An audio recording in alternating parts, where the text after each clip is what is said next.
Meu nome é Michele Brito do Prado e irei falar sobre o perfil do solo. Então, ele é essencial para compreender a estrutura, a composição, o funcionamento desses recursos naturais indispensável à manutenção da vida e das atividades agrícolas. Cada horizonte do solo representa um capítulo de sua formação, revelando o processo físico, químico e biológico que ocorreram ao longo do tempo, influenciado pelo clima, pela vegetação, pelo relevo e também pela ação humana. Observar o perfil em profundidade permite interpretar as transformações que o solo sofreu, identificando suas propriedades morfológicas, químicas e físicas, as quais determinam sua fertilidade, sua capacidade de retenção de água e o seu potencial produtivo. Conhecer o perfil do solo é essencial para a agronomia e o manejo sustentável da terra, pois permite identificar a profundidade efetiva das raízes, a fertilidade natural, a drenagem, a capacidade de retenção de água e a presença de camadas compactadas ou menos produtivas. Essas informações ajudam o produtor e o técnico a tomar decisões mais adequadas sobre o tipo de cultivo, o preparo do solo e as práticas de conservação. Durante a aula prática de campo, foi possível observar diretamente um perfil com 1,58 de profundidade, analisando seus diferentes horizontes, que foi o A, o B, o transição e o C. A aula ela permitiu identificar mudanças na coloração, na textura e na composição de cada camada, evidenciando o predomínio de areia na superfície, seguido pelo aumento de teor das argilas nas camadas mais profundas. Essa prática, ela possibilitou aos alunos compreender na prática a estrutura da formação do solo, relacionando o conteúdo teórico e a realidade de campo, e destacando também, a importância do perfil para o planejamento agrícola e o racional dos recursos naturais.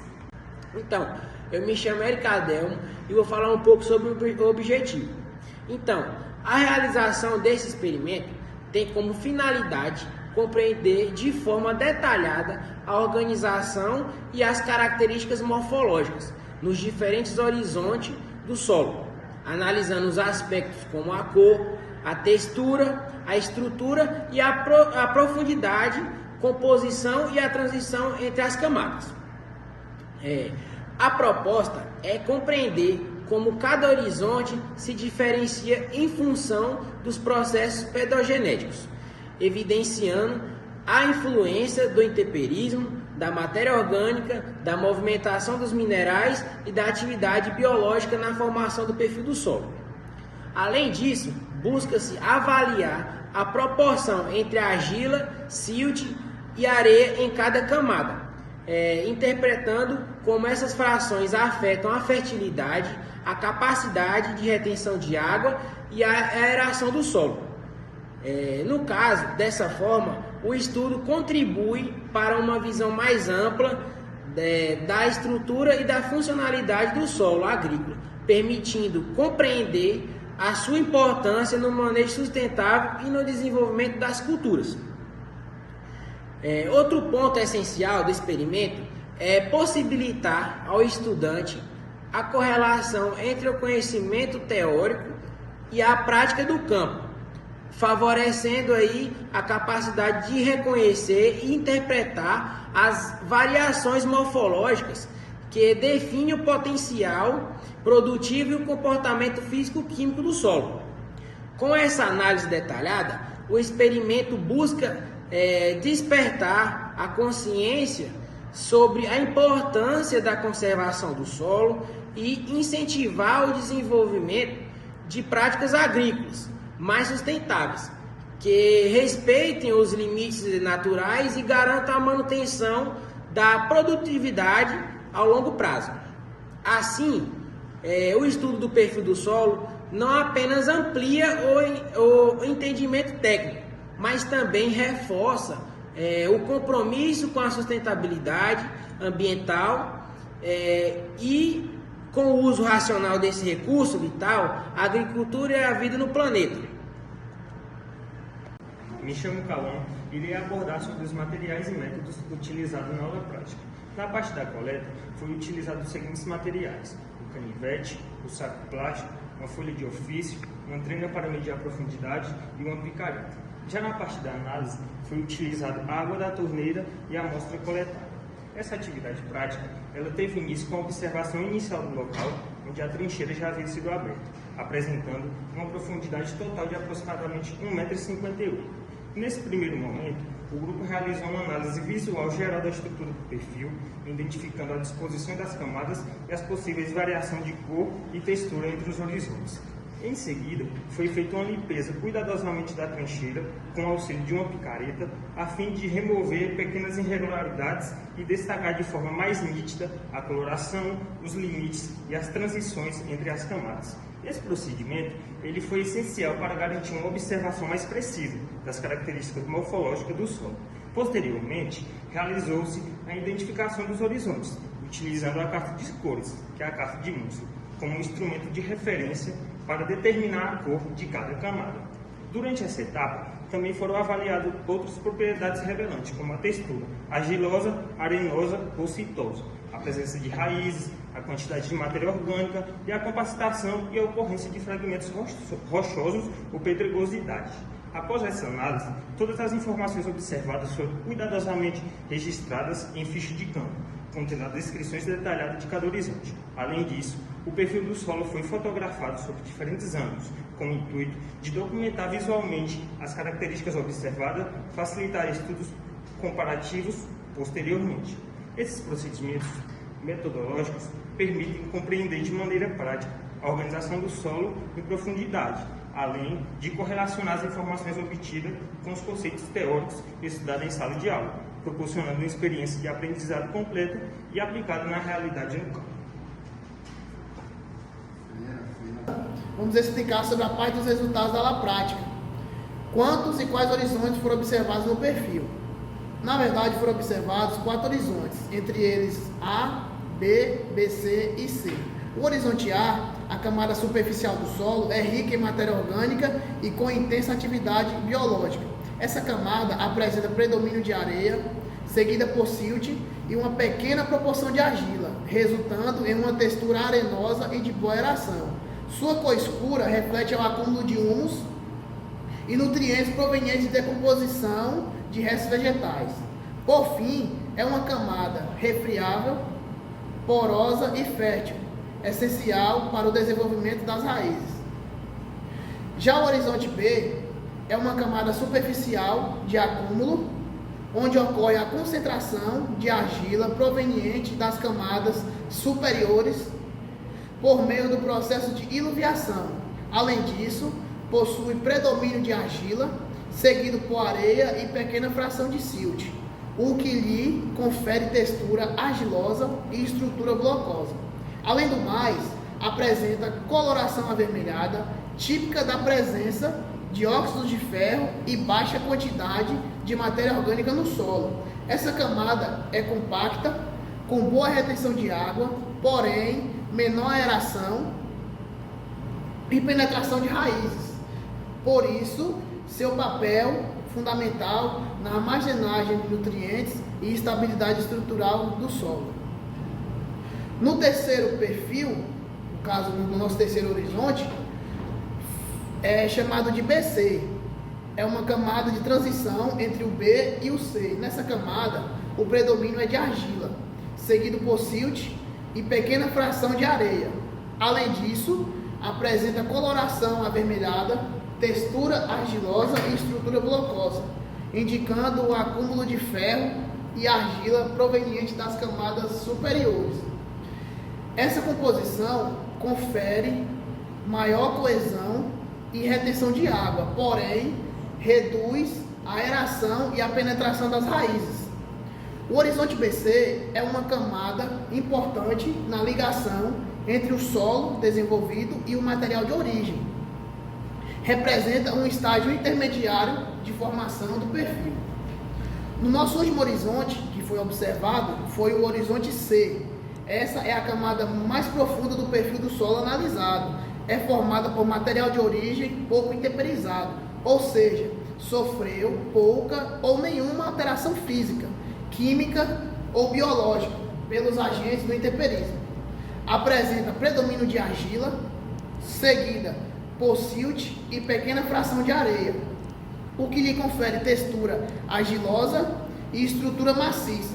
Sua cor, vermelho intensa, indica presença de óxido de ferro e baixo teor de matéria orgânica.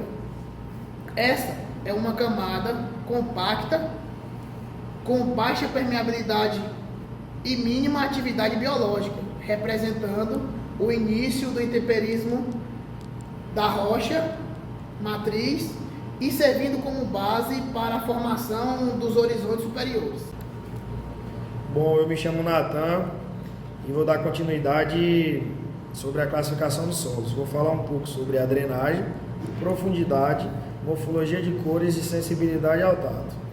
A classificação quanto à drenagem do perfil, o solo apresentava-se bem drenado, pois a água infiltra facilmente e não encharca. Classificação quanto à profundidade do perfil, a profundidade total dos 4 perfis era de 1,58 centímetros. O horizonte A apresenta ter 23 centímetros, no horizonte B apresenta ter 64 centímetros, o horizonte BC, que são os horizontes de transições, apresenta 21 centímetros e no horizonte C apresenta 50 centímetros. A classificação quanto à cor morfológica foi feita com base da carta de Mansell. A carta de Mansell é um conjunto de amostras de cores padronizadas usado principalmente para classificar a cor do solo de forma visível e objetiva em campos geológico, arqueológico, pedológico e agricultura. Ela organiza as cores em 3 dimensões: matriz, valor e croma, permitindo que a cor de uma amostra seja descrita de forma precisa e padronizada através de uma notação, como por exemplo 5YR4/6. Classificação quanto à cor morfológica, o perfil do solo A apresentou um marrom escuro, tom quente com componente amarelado, oliva, a aparência mais rica em matéria orgânica. Já o perfil do solo B apresenta um marrom claro e um marrom amarelado, menos escuro que o primeiro. O perfil do solo BC, o marrom médio, ligeiro toque avermelhado, e sua textura aparenta ser mais consistente. Já o perfil do solo C, um avermelhado mais forte, bem mais consistente que o terceiro. Teste de sensibilidade ao tato, relação de proporção respectiva para areia, silt e argila, considerando a escala alta, intermediária e menor. O perfil A maior foi igual a areia, o intermediário foi igual a silt e o menor a argila. O perfil B, o maior foi igual a argila, o intermediário foi igual a areia e o menor igual a silt. O perfil BC, o maior foi a argila, o intermediário silt e o menor igual a areia. O perfil C, o maior a argila, o intermediário igual a silt e o menor igual a areia. Boa noite a todos, eu me chamo Ítalo Thiago, eu fiquei com a parte de conclusão. Vamos lá. Conclui-se que o experimento proporcionou uma compreensão prática e aprofundada da estrutura interna do solo, mostrando como cada horizonte desempenha uma função essencial do equilíbrio e na fertilidade natural. A experiência em campo foi enriquecedora, pois permitiu observar os resultados teóricos de forma real, desenvolvendo o olhar técnico para identificar variações morfológicas e físicas que impactam diretamente o crescimento das plantas e a conservação do solo eficiente. O estudo do perfil do solo é uma ferramenta indispensável na agronomia, pois revela a potência produtiva, as limitações naturais e a capacidade de retenção de nutrientes e a água, fatores decisivos para o sucesso da cultura e a preservação ambiental. Além disso, o estudo do perfil do solo é essencial, pois revela a história e o potencial produtivo. As limitações do solo contribuem para o uso consciente e sustentável desse recurso vital, a agricultura e para o meio ambiente. A aula prática não apenas consolidou o conhecimento teórico sobre a morfologia dos horizontes e seus constituintes, mas também reforçou a importância do solo, com base da agricultura e elemento vital para o equilíbrio ecológico. A partir da experiência, tornou-se evidente que este experimento mostrou que o solo é muito mais do que uma simples base para o cultivo. É um organismo vivo que respira e se transforma e sustenta toda a forma de vida. Cada horizonte observado representa uma parte da sua história, construída, levantamento pela ação do tempo, da água e da natureza. Essa prática despertou uma nova forma de enxergar o solo, não apenas como recurso produtivo, mas como um patrimônio essencial que precisa ser compreendido, preservado e respeitado. Entender o perfil do solo é compreender o início de tudo. É nele que a semente encontra o apoio, que a planta cria forças e que o alimento ganha vida. Assim finalizamos com a certeza de que o conhecimento sobre o solo é o alicerce da agronomia e da sustentabilidade, e que cuida dele é cuidar do futuro e da terra, das colheitas e das próximas gerações.